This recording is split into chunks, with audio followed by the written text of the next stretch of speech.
저는 개인적으로 전 세계에서 가장 영어가 잘 통하는 국가는 미국이나 영국이 아니라 네덜란드 같습니다. 네덜란드가 아주 옛날부터 무역을 해서 그러니까 해외 무역을 통해서 부강해진 국가이기 때문에 외국어의 필요성을 어릴 때부터 그러니까 과거부터 절감한 나라가 네덜란드라고 생각을 하고 무역의 기본이니까.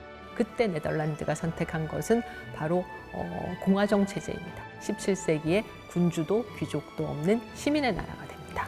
굳이 왜 공화제를 택했을까? 돈 때문이죠.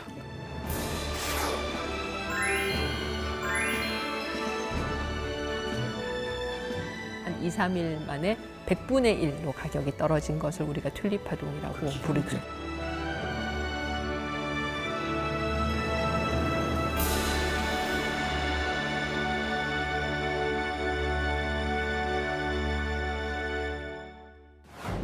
안녕하세요. 정세진입니다. 무언가 몰라보게 달라졌을 때 상전벽해라는 표현을 쓰죠. 뽕밭이 푸른 바다가 되었다는 큰 변화. 유럽에도 이런 큰 변화를 이룩한 나라가 있습니다. 아무도 거들떠보지 않던 북해의 늪지를 누구나 살고 싶어하는 부유한 나라로 만든 바로 네덜란드 이야기입니다. 세계의 장면, 세계의 민주주의. 오늘은 우리가 잘 몰랐던 근대 공화주의, 자본주의 원조라는 네덜란드로 떠나보도록 하겠습니다. 저와 함께 민주주의 역사기행 떠나실 분들 소개해드리죠. 먼저 류성환 선생님이십니다. 어서 오십시오. 안녕하세요. 학생들에게 역사 수업하고 있는 유성환입니다. 오늘도 즐거운 시간 잘 보냈으면 좋겠습니다. 안녕하세요. 한국경제신문 문화부의 성수영 기자입니다. 반갑습니다. 네덜란드에서 오신 카라인 보스 씨 소개해드립니다. 안녕하세요. 네, 안녕하세요. 저는 네덜란드에서 온 카라인입니다. 반갑습니다. 아, 너무 아름다우시네요. 프랑스 편에 나오셨죠? 오늘 네덜란드 민주주의 역사기에 이끌어 주실 분 전원경 교수님 초대했습니다. 어서 오십시오. 네, 안녕하세요. 세종사이버대학교 교양학부의 전원경입니다. 오늘도 예술, 역사, 문화, 그리고 민주주의에 대해서 즐겁게 이야기해 보겠습니다.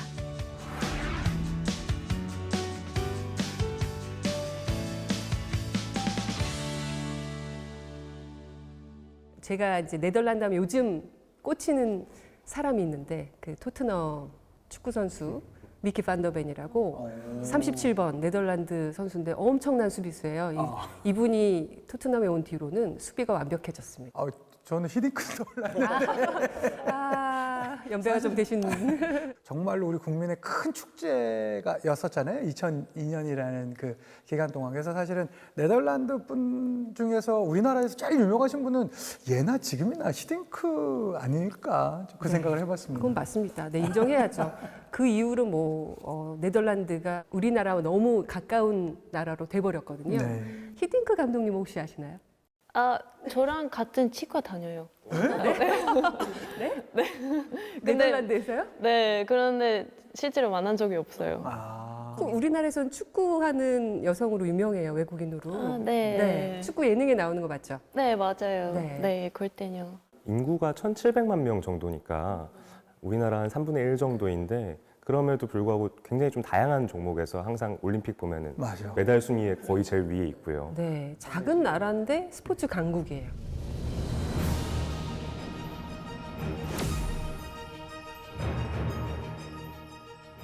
근데 왜 네덜란드 사람들은 그렇게 스포츠를 잘할까요?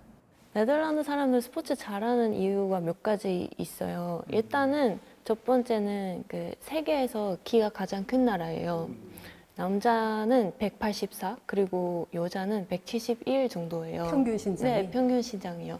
그리고 좁은 도로나 골목이 되게 많아서 대부분 자전거를 타고 다녀요. 그리고 마지막에는 스포츠 클럽에 가입한 사람도 굉장히 많아요. 국민 한 30% 정도예요. 네. 대부분이 그냥 운동이 일상화되어 있는. 네. 근데 한국말 너무 잘하시지 않으세요? 발음이 정말 자연스러운데 이것만 봐도 정말 네덜란드 사람들이 외국어를 잘 배우는 사람들이다라는 점을 알 수 있는 것 같아요. 저는 개인적으로 전 세계에서 가장 영어가 잘 통하는 국가는 미국이나 영국이 아니라 네덜란드 같습니다. 그냥 그건 저의 경험인데 예를 들면 런던에 가서 영어를 하면 다양한 계급과 다양한 지방의 사투리들이 있어요. 그런데 그 중에서 우리가 알아들을 수 있는 영어를 하는 사람도 있고, 그러니까 BBC 그 방송에서 나오는 그런 영어를 하는 사람들도 있지만 정말 못 알아듣게 영어를 하는 사람들도 많거든요. 하지만 네덜란드에 가면 이 사람들이 모두 교육받은 영어를 한다는 느낌입니다. 그런데 정말 학교에서 배운 영어인데 학교에서 배운 영어를 정말 유창하게 해요.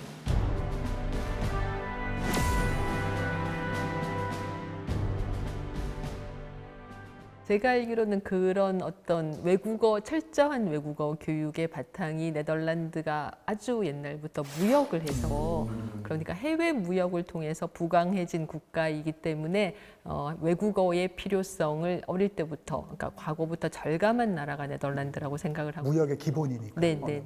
세계의 장면, 세계의 민주주의. 그러면 본격적으로 네덜란드로 역사 기행을 떠나보도록 하겠습니다. 전원경 교수님께서 꼽으신 첫 번째 결정적인 장면 함께 보시죠.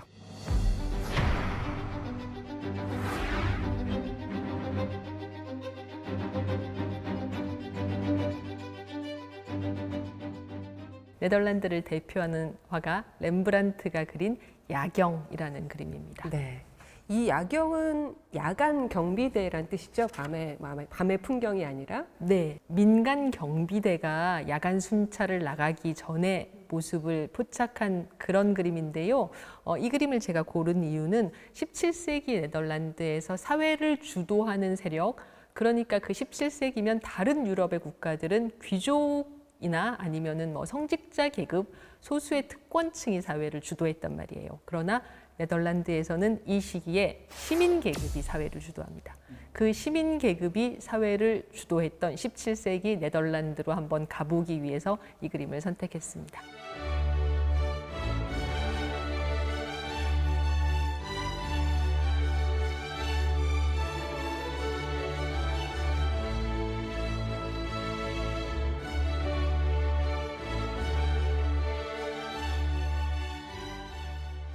네, 저 이 그림 실제로 진짜 많이 봤어요. 이 그림은 네덜란드인에게 제일 유명한 그림이에요.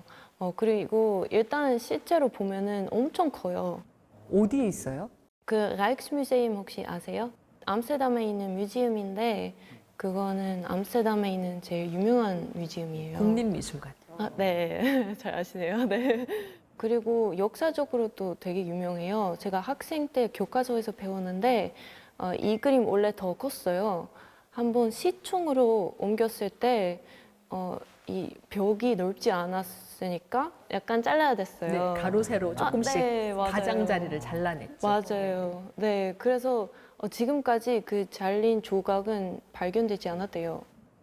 보통 우리가 네덜란드 화가라고 하면은 가장 먼저 떠오르는 게 사실 반 고흐가 먼저 떠오르고 그 다음에 렘브란트인데 이 야경은 렘브란트의 대표작이라고 말씀해 주신 대로 그렇다고 볼 수 있겠습니다. 가로 한 4m, 세로 3m 정도로 굉장히 크고요. 또 이 무게가 한 330kg 정도 된다고 해요. 그만큼 큰 작품인데 이게 1639년에 그리기 시작해서 한 3년 만에 이제 제작이 완료가 됐습니다.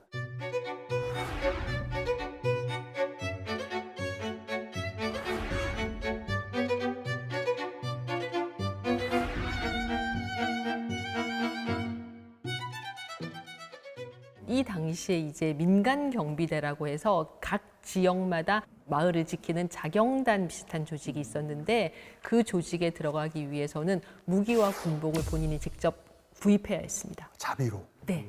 그러니까 돈이 여유롭게 많지 않으면은 이 민간 경비대에 들어가지 못했겠죠. 예. 그리고 지금 저 안에 상당히 많은 사람들의 모습이 보이는데 저런 그림을 집단 초상화라고 부르고 17세기 네덜란드에서만 등장하는 독특한 양식입니다. 집단 추상화. 네, 예. 그룹 포트레이트죠.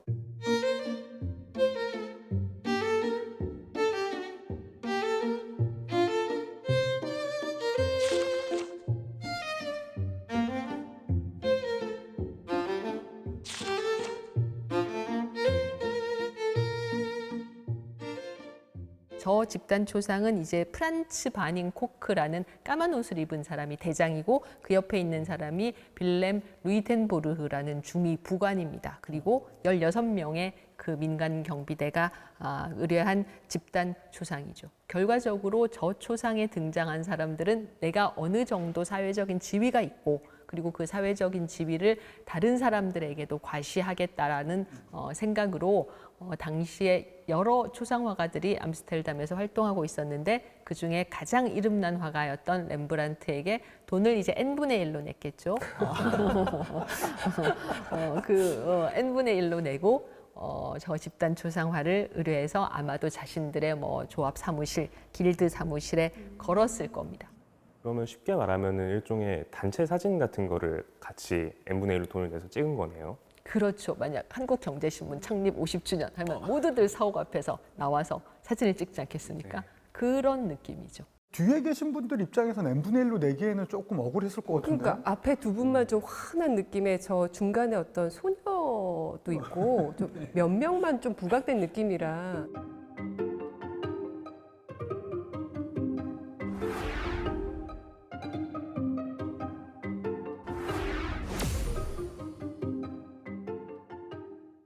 미술사적인 이야기를 해드려야 될 것 같아요. 저 그림을 보고 당시 암스테르담 시민들은 모두 렘브란트의 예술성에 감탄했어요. 그리고 그들은 다시는 렘브란트에게 집단 초상을 의뢰하지 않았습니다. 감탄했는데 왜 안 맡겨요? 그래서 이제 렘브란트의 몰락이 시작되죠. 아마 카라인 씨는 알고 계실 것 같아요. 그런 네. 이야기 들으셨을 것 같아요. 네. 왜냐하면 집단 초상을 다른 화가들도 많이 그렸어요. 우리 프란찰스가 그린 역시 경비대의 집단 초상을 한번 볼까요? 프란찰스라는 역시 유명한 화가가 그린 그 민간 경비대의 연회 모습입니다. 여기서 보시면 모두 얼굴들이 n분의 1로 공평하게 크기가 나와요. 비슷해. 크기가 비슷하게. 진짜 n분의 1이에요.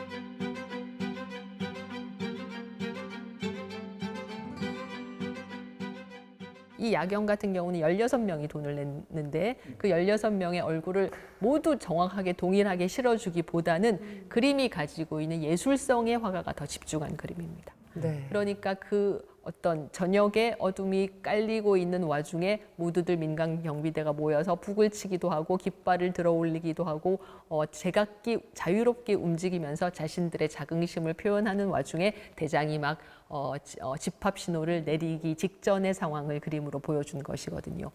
예술적으로는 정말 뛰어납니다. 그러나 돈을 낸 사람들의 입장에서는 당연히 불만이 많았겠죠. 저기 뒤 얼굴 가린 사람은 좀 빼줘야 될 것 같아요. 돈을 네. 아니 저 가운데 거의 주인공처럼 보이시는 분들이 좀 돈을 더 내고 했으면 좀 불만이 적지 않았을까요? 근데 뭐 그림 그리는 사람 입장에서 특히 렘브란트는 워낙 뭐 유명한 화가였고 네. 그 자신만의 그런 자부심이, 개성을 자부심을 자부심이 저버릴 굉장히 수 없었던 강했습니다. 거죠. 예, 예. 장사가 안 될 만하네.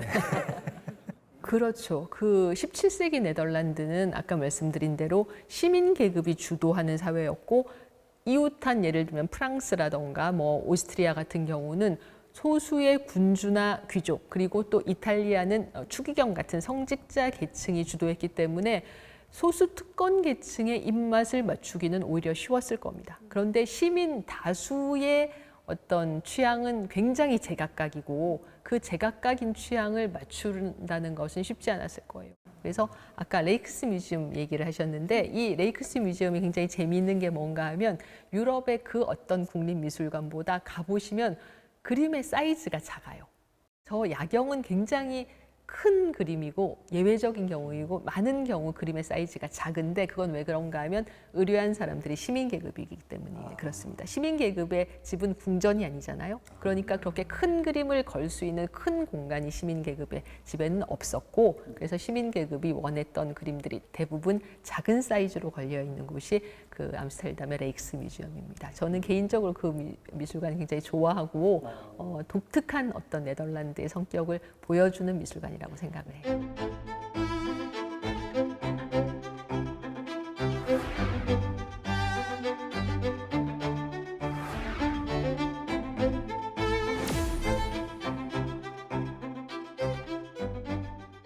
어떻게 그러면 17세기 네덜란드에서 시민 계급이 이렇게 힘을 가질 수 있었을까? 이게 참 궁금한 지점이거든요. 그 시대가 그런 상황이 아닐 것 같은데 어떻게 네덜란드라는 나라만 이럴 수 있었을까? 1517년에 마르틴 루터가 교황 레오 10세에게 반대하는 비텐베르크 성문에 95개조의 의견서를 붙이면서 유럽은 빠르게 개신교 유럽과 카톨릭 유럽으로 갈라지잖아요. 그 당시에 이제 네덜란드와 벨기에는 독립된 두 개의 분리된 국가가 아니었고 플랑드르라고 불리는 저지대라고 불리는 하나의 지역이었고 이 지역은 스페인령 합스부르크가의 지배를 받고 있었습니다.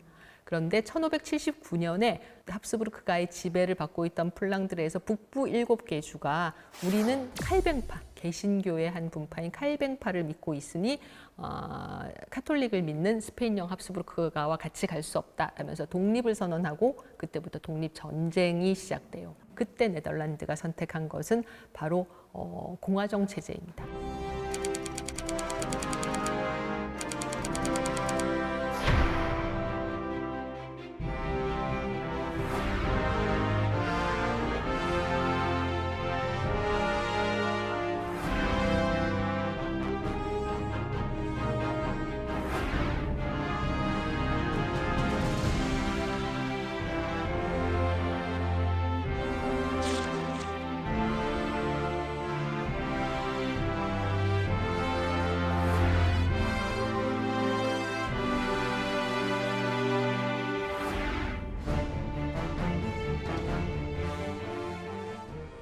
그래서 네덜란드는 17세기에 군주도 귀족도 없는 시민의 나라가 됩니다. 누구의 지배도 받지 않겠다. 뭐 어떻게 보면 공동체로 살아가겠다는 의미일 텐데 굳이 왜 공화제를 택했을까?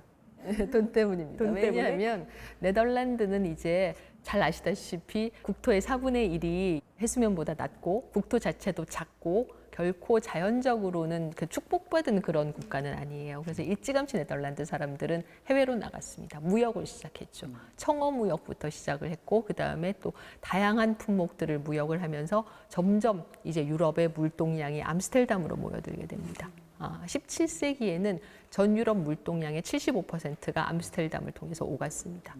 이렇게 해서 이제 암스테르담은 항구로 번영하고 그리고 또 네덜란드에서는 동인도 회사, 서인도 회사 만들면서 이제 그 해외 무역에 투자한 사람들에게 그 주식으로 이득을 받게 해서 1608년에 암스테르담에 세계 최초의 증권 거래소가 설립되고 이런 식으로 암스테르담을 중심으로 해서 네덜란드가 경제적으로 크게 발전하지 않았습니까? 이렇게 크게 발전했는데 군주와 귀족들에게 그 크게 발전해서 얻은 이익을 다 몰아줄 이유가 전혀 없는 거죠. 보통은 그렇게 되면 이제 세금을 많이 걷게 네, 되니까. 네. 돈은 우리가 고생해서 벌었는데 왜 군주와 귀족에게 과도한 세금으로 그 이익을 넘겨야 하느냐? 그럴 필요가 없다라고 판단한 것이죠. 그런 이유로 네덜란드 시민사회는 자연스럽게 우리가 이 신생 국가를 주도하겠다라는 생각을 하게 되고 그 결과는 이제 공화정이라는 정치 체제로 이루어진 것이죠. 네. 역사 공부할 때 17세기 네덜란드의 이렇게 대번영의 시기에 대해서 많이 배웠나요? 네. 그때는 특히 그때 시작했던 그 네덜란드 황금기에 대해 많이 배웠어요. 그래서 네덜란드 그때 얼마나 번영했는지 그리고 무역이랑 네덜란드 식민지 과거에 대해서도 많이 배웠어요. 네.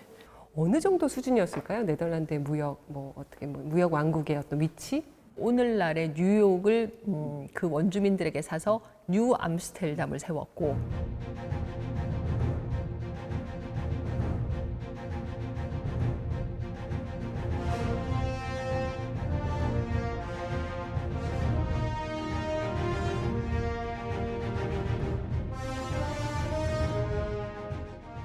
그 뉴 암스테르담을 결국은 영국군에게 뺏겨서 그 뉴 암스테르담의 이름을 뉴욕이라고 바꿨거든요. 만약 이때 네덜란드인들이 영국군에게 뉴 암스테르담을 뺏기지 않았으면 전 세계의 공용어는 네덜란드어가 됐을지도 모르겠다라는 생각이 들 정도죠. 좀 아쉬워하시는데요. 아쉬워요.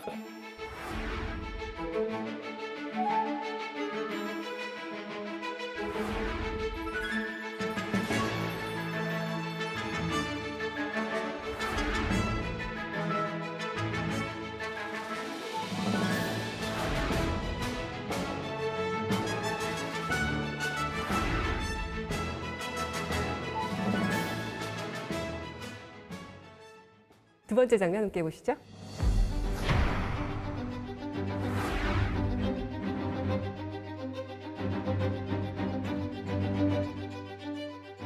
요거는 알겠죠? 네, 무슨 내용 나올지 알 것 같아요. 특이한 모양의 튤립을 중심으로 다양한 꽃을 꽂은 아까 사실 저희가 녹화 시작하기 전에 우리 정세진 아나운서께서 저 튤립은 조금 징그러워요 라고 이야기를 하셨는데 사실 그때 굉장히 비쌌던 튤립입니다. 샘플의 아우구스투스라는 아우구스투스? 황제, 네. 황제. 그러니까 그 튤립 구근에 계급이 있었대요. 가장 비싼 품종은 황제 품종이었습니다. 저 튤립은 황제 품종인 거예요. 한스 볼롱기에르, 제가 또 발음을 잘 못하겠는 화가가 그린 튤립이 꽂힌 꽃병이라는 그림이고 1639년에 완성된 정물화인데 저 그림을 통해서 세계 최초의 자본주의 투기 사건에 대해서 한번 이야기해 보려고 합니다. 네.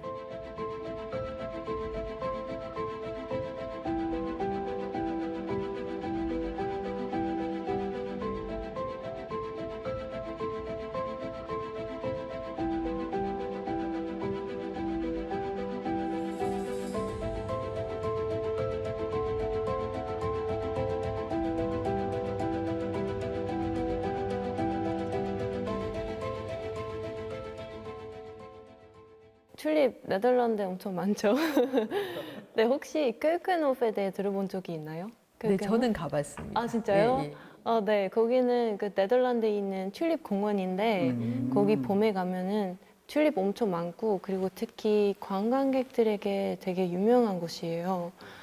그리고 부모님 댁에 정원이 있는데 아빠가 특히 꽃 키우는 거 너무 좋아해서 항상 봄에 우리 정원에 튤립 엄청 많아요.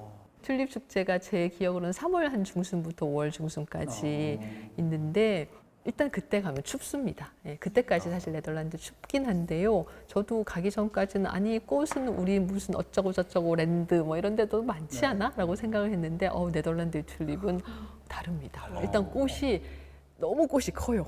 예, 잘 개량이 돼서. 예, 그리고 색색까지의 튤립이 너무 많고 자연스럽게 물가라던가 이런 데 이렇게 자연스럽게 심어놨는데 그 축제를 오랫동안 네덜란드 사람들이 하다 보니 물론 다 인공적으로 심은 거지만 가장 자연에 가까운 모습으로 또 가장 아름다운 꽃들을 잘 조화를 이루게 만들어서 심어놨어요. 그래서 저도 뭐 유럽의 여러 미술관들, 뭐 좋은 교회 뭐 많이 가봤지만 그 뀨켄호프에서 이렇게 꽃을 보면서 커피를 마시는데 진짜 인생이 이게 너무 아름다우셨어요. 이게 낙원이지, 이게 낙원이지, 뭐 이런 생각이 들었고, 가보신 모든 분들은 정말 다시 한번 꼭 가고 싶다라는 생각이 들 정도로 그렇게 멋진. 네.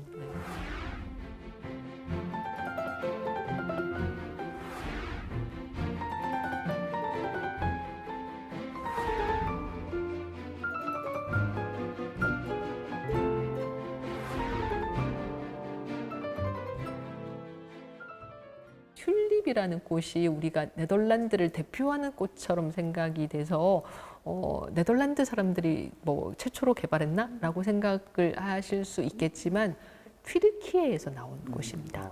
그래서 15세기에 유럽으로 처음 전해졌는데 재미있는 건 뭔가 하면 저 꽃이 꽃송이 하나가 크고 상당히 기품이 있잖아요. 그래서 모든 이제 유럽 사람들은 꽃이 참 아름답구나라고 생각을 했습니다. 그래서 프랑스 여성들은 저 튤립을 드레스를 입으면 가슴 가운데 갈라진 부분에 꽂았답니다.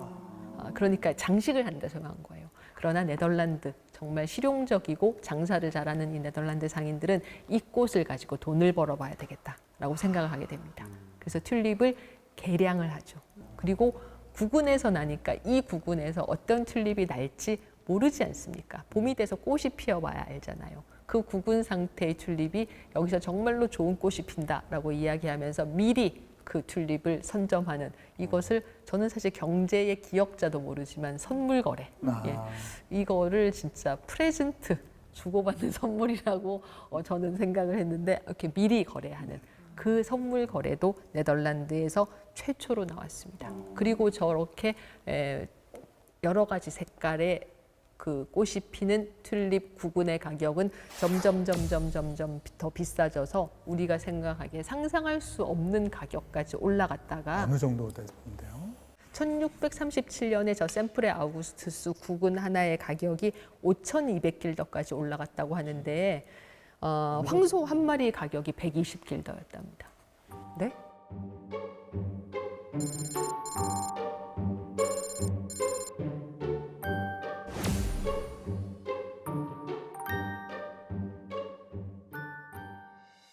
제가 듣기로는 튤립 파동이 일어났을 때 그때 그 튤립 하나 가격이 굉장히 크고 그리고 조택 한 채보다 비쌌다고 해요. 저택, 옛날에 네, 있던 저택이요. 저택에.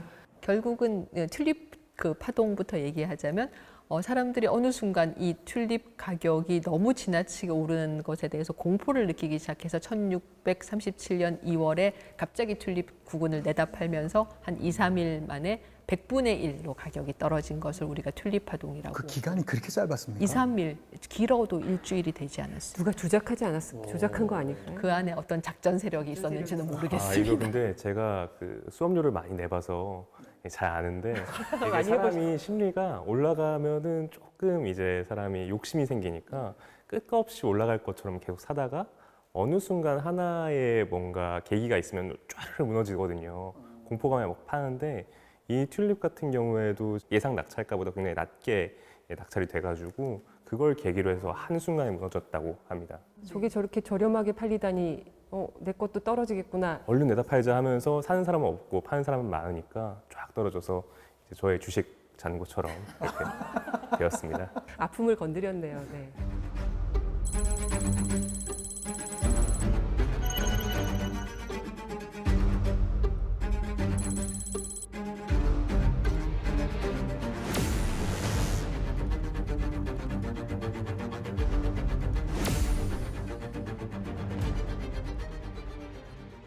그 라이크스 뮤지엄에 있는 많은 꽃 정물화를 보면 100%죠 튤립이 꽂혀 있습니다. 아. 왜 그런가 하면 튤립은 이제 가격이 너무 많이 올랐기 때문에 웬만큼 부유한 사람이 아니면 살 수가 없었어요. 그래서 정원에 저 튤립, 특히 저 아우구스투스 튤립이 심겨져 있다. 엄청난 부자인 겁니다. 그러니까 대부분의 사람들은 그 튤립을 가질 수 없었고 꽃 정물화가에게 저 튤립이 그려져 있는 그림을 그려달라고 청탁을 했겠죠.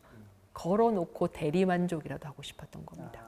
그래서 저 샘플의 아우구스투스가 그려진 많은 꽃 정물화들이 네덜란드에 그려지게 되었던 것이고 어찌 보면 자본주의의 어떤 맹점을 보여주는 그림이기도 하지만 뒤집어 말하면 우리가 무엇을 알 수 있나 하면 그러면 왜 네덜란드 사람들만 저렇게 튤립을 가지고 어떤 그런 광풍이라고 불릴 만큼 투기를 하고 구근을 만들고 개량하고 했을까?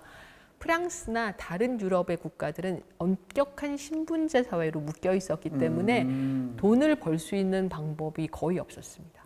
있다고 해도 지극히 제한되어 있었죠. 그러나 네덜란드 시민들은 유럽의 그 어떤 국가보다 많은 자유를 가지고 있었기 때문에 본인이 노력을 하거나 본인이 뭔가 남들이 안 하는 기발한 상품을 만들어서 팔면 돈을 벌 수가 있었습니다. 그렇기 때문에 그 튤립 구근의 개량에 열을 낸 것이죠. 왜냐하면 그 노력만큼 내가 수익을 얻을 수 있다라는 희망이 있었고 사회가 그것을 허용해 주었기 때문입니다. 유럽의 다른 사회들은 17세기에 그런 희망 자체를 가질 수 없는 구조였어요. 굉장히 축복받은 나라네요. 어떻게 보면 17세기 네덜란드 그때 살았으면 얼마나 좋았을까. 내가 생각한 아이디어로 그렇게 큰 돈도 벌 수 있고. 확실한 것은 네덜란드가 그 어떤 국가보다 빨리 자본주의를 익혔고 그 자본주의가 가지고 있는 맹점도 뼈아프게 경험했던 국가다라는 이야기입니다. 그리고 그런 것들이 가능했던 어떤 사회적 바탕은 네덜란드의 공화정, 시민들이 자유롭게 자기의 일을 선택하고 돈을 벌 수 있는 그 민주주의 체제에 있었다라는 것을 우리는 역사에서 배울 수 있죠. 그리고 이제 저런 튤립 정물화를 많이 그린 것, 그리고 튤립이라는 꽃에 집착하게 된 또 다른 이유는 뭔가 하면 이 네덜란드는 엄격한 칼뱅파를 믿는 그런 사회였기 때문에 돈을 많이 벌어도 그것을 자랑할 수 없었어요. 그 참 의외예요. 예, 많이 벌어도 되는 토양을 만들어 놨는데 벌었다고 해서 자랑을 하면 안 된다라는. 보석을 걸친다던가 이런 것들이 좀 터부시 됐습니다. 예. 그래서 차라리 정원에 튤립을 심으면 그건 사실 사치라고 할 수는 없죠. 칼뱅파의 엄격한 가치관으로도 정원에 꽃을 심었다고 해서 그것을 사치라고 표현할 수는 없지 않습니까? 그것 때문에 오히려 더 튤립이라는 꽃에 약간은 좀 그 사치와는 좀 동떨어진 것 같은 꽃에 집중하고 사람들이 집착하게 된 것이 아닌가라는 느낌도 있어요. 제가 그런 어떤 17세기 네덜란드의 엄격한 시민 윤리를 보여주는 또 한 장의 그림을 보여드릴 텐데요. 풍경 속의 가족 초상화라는 프란츠 할스의 그림입니다. 지금 저기서 4명의 가족이 있죠. 엄마, 아버지, 아들, 딸입니다. 엄마, 아버지의 옷을 자세히 보시면 아버지의 옷과 아들의 옷이 비슷하고 어머니의 옷과 딸의 옷이 비슷해요. 그것은 엄마와 아버지가 열심히 일해서 근면하게 일해서 이렇게 번듯한 일가를 이루었고 아들은 아버지를, 딸은 어머니가 걸어갔던 길을 똑같이 열심히 따라가겠다라는 의미예요. 저 그림을 그린 할스라는 화가는 렘브란트 못지않게 인기 있는 화가였기 때문에 저 초상을 가족이 부탁하려면 적지 않은 돈을 지불했을 것이고 그렇다면 저 가족은 부유한 가족이에요. 하지만 그들의 의상으로 내가 이렇게 부자다라는 걸 자랑할 수는 없어요. 아까 말씀드린 대로 그것은 칼뱅파의 윤리에 어긋나니까. 그래서 저 가족은 돈이 있다는 것을 자랑하고는 싶은데 사치스러운 옷은 입지 못하니 어떤 방식으로 자신들의 부유함을 과시하려고 했냐면 엄마와 딸 사이에 자세히 보시면 흑인 하녀가 그려져 있거든요. 예. 가족 초상에 흑인 하녀를 그릴 필요가 있었을까?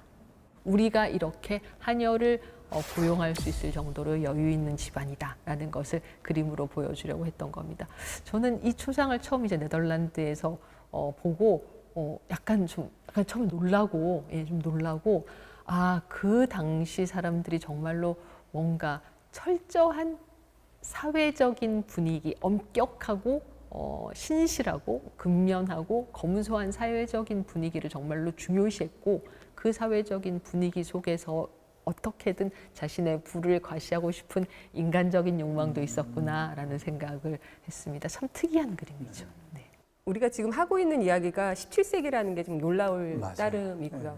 네덜란드의 이런 발전, 무역, 투기, 자본주의, 해외 식민지 진출, 동인도 회사, 서인도 회사 이런 것들이 모두 경제적 의미만 있다고는 생각되지 않습니다. 그런 것들은 모두 정치적으로 안정되어 있었기 때문에 그 정치적 안정이라는 토양 위에 핀 꽃이거든요. 만약 정치적으로 불안정했거나 아니면 계속 네덜란드가 스페인령 합스부르크가의 지배하에 있었거나 아니면은 군주와 귀족이 사회를 주도하고 있었다면 이런 다양한 방식의 발전과 또 어떤 자본주의에 대한 과감한 실험, 자본주의의 맹점까지도 볼 수 있었던 투기 열풍 이런 것들은 일어나지 않았을 것 같아요. 결국은 시민이 주도하는 사회였고 그 시민은 자유로운 시민이었고 그 자유로운 시민들이 자신들의 경제적 부를 추구할 수 있는 그런 정치적인 토양, 민주주의, 공화국 체제였기 때문에 이 모든 발전이 17세기라고는 믿을 수 없을 정도로 놀라운 발전들이 가능했다라고 보여집니다.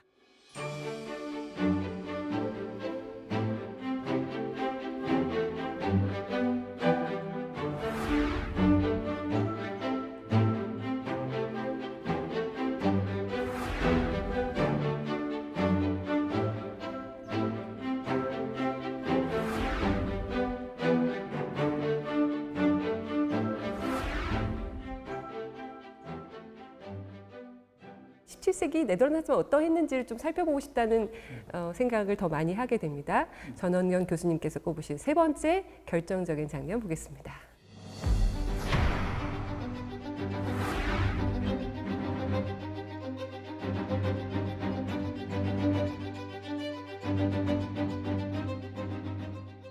이 작품 너무 좋아요. 네, 너무 유명한 이 그림을 보기 위해서 그 암스테르담에 가고 싶다라고 이야기하는 사람들도 있을 정도로 유명한 요하네스 페르메이르의 우유를 따르는 하녀, 밀크메이드인데요. 카라인 씨한테 제가 궁금한 거는 이 그림은 네덜란드 사람들에게는 어떻게 알려져 있어요?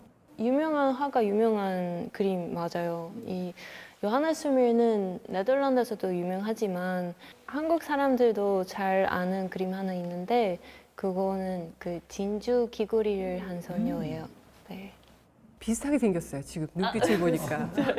뭔가 파란색만 더 이렇게 걸치면 그죠? 파란색만 더 들어가면 눈빛이 눈이 비슷한 것 같아요. 아, 그래요?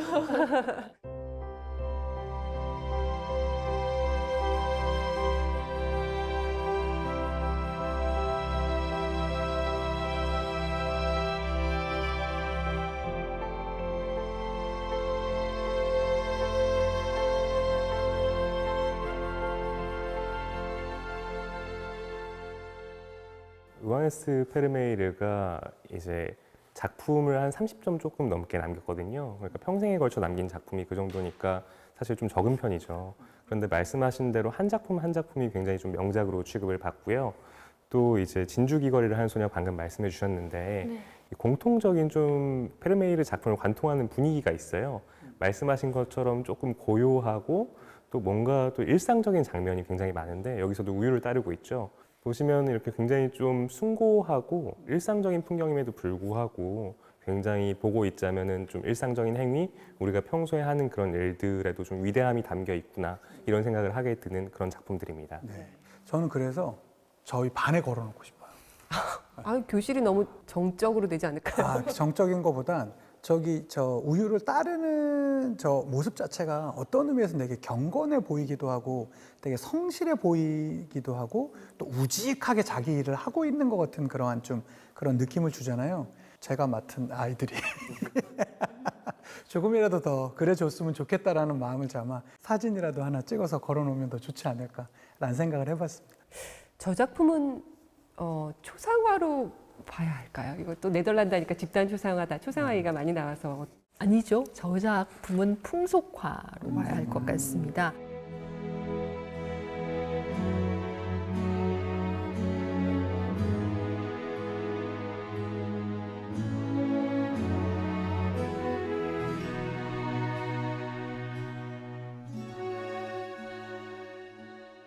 그림은 사실 그 아까 17세기 네덜란드 사람들이 어떤 사람이었는지 궁금하다라고 이야기하셨는데 17세기 네덜란드 사람들에게 굉장히 중요한 것은 근면, 성실, 그리고 신앙심, 신심이었을 겁니다.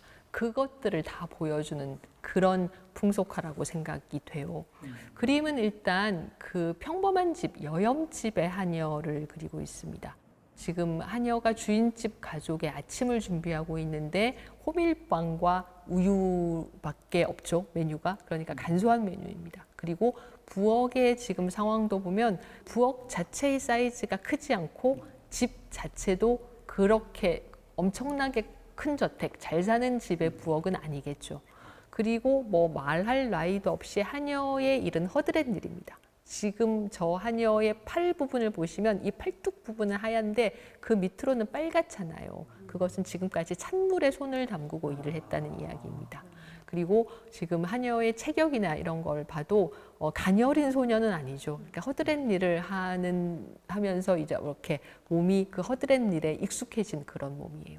그러나 그럼에도 불구하고 그 페르메이르는 하녀의 앞치마를 파란색으로 칠했는데 저 앞치마에 사용한 안료는 라피스 라줄리라고 해서 우리가 청금석이라고도 부르는 당시에 아프가니스탄 지역에서만 나왔기 때문에 금보다도 더 비싼 그런 귀중한 안료였습니다. 그래서 당시의 화가들은 저 라피스 라줄리를 주로 성모의 망토를 칠하는 데 썼거든요. 말하자면 그만큼 고귀한 인물을 표현할 때 제한적으로 썼던 안료인데 하녀의 앞치마에 칠했습니다. 그리고 저 하녀는 시선을 이렇게 우리 정면을 보지 않고 자기가 하는 일에 내려뜨리고 있죠. 자기의 일에 몰두하고 있는 겁니다. 말하자면 그림을 통해서 화가는 어떤 이야기를 해주고 있냐면 자기가 맡은 바 소임이 어떤 것이든 간에 그것이 뭐 고귀하고 중요한 일이든 그렇지 않던 간에 그 일을 열심히 하는 자에게는 어떤 신의 축복이 따른다라는 이야기를 하려고 합니다. 그림의 뒤에 흰 벽을 그렸죠. 당시에는 저장고가 없었기 때문에 냉장고가 없었기 때문에 당시의 부엌에는 여러 가지 먹거리들이 막 복잡하게 걸려 있는 것이 일반적이었습니다. 그러나 페르메이르는 저 뒷 화면을 모두 비워서 배경을 비워서 배경을 완전히 하얗게 칠했습니다. 일하고 있는 처녀의 모습이 더 도드라지면서 그녀의 모습이 우리 눈에 바로 눈에 들어오죠. 하지만 페르메이르는 동시에 이 하녀를 지나치게 성스럽게 보이게 함으로써 그림을 보는 사람들에게 조금 현실과는 너무 동떨어진 느낌이다. 그런 식의 느낌은 받지 않게 하려고 했어요. 그래서 저 벽에다가 못을 박기도 하고 못을 박았다가 뺀 자리도 몇 개 그려 넣었습니다. 말하자면 이 부엌은 특별한 부엌이 아니야. 정말로 여염집의 하고 많은 부엌 중에 하나야. 저 처녀도 평범한 처녀야. 하지만 저렇게 자신의 일을 열심히 하고 있으니 그녀에게는 천국의 축복이 분명히 갈 것이야 라는 이야기를 우리에게 해주고 있는 그림입니다. 네. 정말 많은 의미가 내포하고 있었네요. 저 그림을 통해서 우리가 17세기 네덜란드에 대해 알고자 하는 점은 일단 근면 성실한 사람들에 대한 이야기가 주류였던 시대였다. 네, 근면하고 성실하게 맡은 바 소임을 다하는 자에게 천국이 기다리고 있다라는 종교적인 메시지까지도 담고 있겠죠. 네. 교수님, 다른 풍속화는 뭐 어떤 것들이 좀 더 있어요? 다양한 풍속화들이 많이 그려졌는데요. 그 풍속화들은 대부분 제가 보여드린 이 우유를 따르는 하녀처럼 이야기를 담고 있어서 굉장히 재밌습니다. 예를 들면은 다른 풍속화들을 보여드릴게요. 페르메이르와 같이 델프트에 살았던 풍속화가 있는데 이 풍속화가는 페르메이르가 주로 처녀들이나 결혼했지만 아이를 낳지 않은 여성들을 주인공으로 한 신뢰 풍속화를 그렸다면 호흐는 아이를 낳은 여성을 중심으로 한 그림을 그렸어요. 지금 이 그림에서 어머니의 의무, Mother's Duty라는 것이 그림의 제목인데 어머니의 의무는 당시에 무엇인가 하면 저렇게 집을 깨끗하게 청소하고 보면은 그림에 정말로 티끌 하나 없어요. 다 단정하게 청소해 놓고 그렇게 청소하고 뭐 밥하고 빨래하니까 어느새 시간은 오후가 됐어요. 그 창으로 들어오는 햇빛이 보면은 많이 기울어져 있습니다. 아, 오후를 뜻하네요. 네네네. 그리고 자기의 일을 다 하고 나서 이번에는 딸의 머리에 있는 이를 잡아주고 있어요. 당시에는 이가 굉장히 많았을 겁니다. 그것조차도 어머니의 의무다라는 이야기죠. 그 옆에 보면 개 한 마리가 앉아서 한가롭게 이렇게 바깥을 바라보고 있습니다. 요즘 좀 그 가치관으로 보면 기분이 엄마가 나빠지는 거죠. 약간 좀 짜증이 나려고 하는 네. 그런 느낌인데 실제로 네덜란드 여성들이 상당히 부지런하게 자기 집안일을 한다고 알려져 있어요. 그래서 저 호후의 그림도 페르메이르의 그림과 마찬가지로 전혀 그렇게 안 보이지만 뭔가 당시의 윤리, 당시의 가치관, 당시의 어떤 약간의 신앙적인 의미까지도 가지고 있어요. 우리나라 풍속화랑 너무 좀 차이가 나는 것 같아요. 단원 김홍도 같은 경우는 당시에 우리 조선 후기 사람들의 사실 소탈한 우리들의 일상 이런 것들을 그렸던 걸로 유명하고 신윤복 같은 경우는 뭐 남녀간의 솔직한 사랑이라든가 뭐 이런 것들을 그렸는데 이 네덜란드의 풍속화는 좀 기본적으로 이렇게 좀 뭔가 추구하는 방향이라든가 이런 것들이 좀 차이가 많았던 것 같아서 좀 네, 그만큼 인상적이네요. 뭔가 사회가 가지고 있는 가치를 그림에서 보여주려고 했던 것 같아요.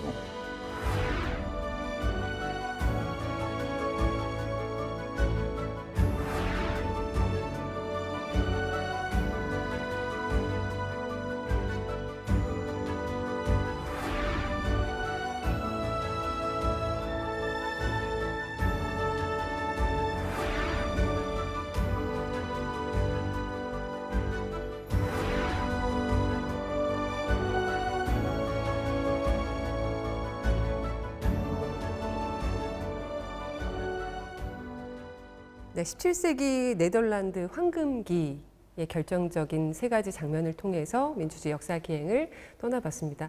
한 번 더 정리를 해주시면 네, 일단 철학적으로는 칼뱅파를 믿었다라는 것이 굉장히 중요한 것 같아요. 근면하고 성실하게 일을 해서 돈을 버는 것은 상관이 없지만 자신의 사치스러움, 자신의 어떤 부유함을 사치스러운 방식으로 자랑하면 안 된다라는 것이 어떤 엄격한 어떤 윤리로 자리 잡고 있었고, 그리고 제가 거듭 말씀드리지만 정치적인 안정, 민주주의, 공화정이라는 정치적인 안정이 이 네덜란드 사람들이 자유롭게 자신들의 부유함과 어떤 삶의 방식을 추구하는데 대단히 어떤 훌륭한 토양이 되었다라고 생각이 됩니다.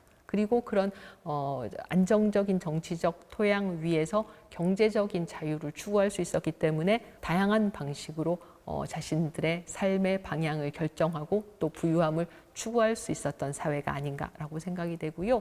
그런 네덜란드를 이루고 있는 어떤 사회의 근간, 가치관, 이 17세기 네덜란드에서 이미 형성되어서 지금도 네덜란드라는 국가를 작지만 강한 국가, 어떤 굳건하고 탄탄한 국가로 만드는 신념, 정치적인 어떤 정신적인 토대가 되고 있지 않나라는 생각을 해봤습니다. 네. 우리나라는 조선은 산업공상이 있었잖아요. 직업의 귀천이 있었는데 우유를 따른다든지 하는 일도 굉장히 좀 고귀한 것처럼 묘사를 하고 이런 것들이 사실 굉장히 좀 사회가 발전하는 데 많이 도움을 주지 않았나. 그리고 민주주의라는 거에 있어서도 그 각자가 좀 자부심을 가지고 서로를 좀 인정하고 귀천을 안 따질 때 좀 더 민주주의도 발전할 수 있지 않나 이런 생각이 들었습니다. 저도 동의해요. 그 차별 없는 사회 분위기의 토대가 아니었을까라는 생각을 해보게 되는데요. 네.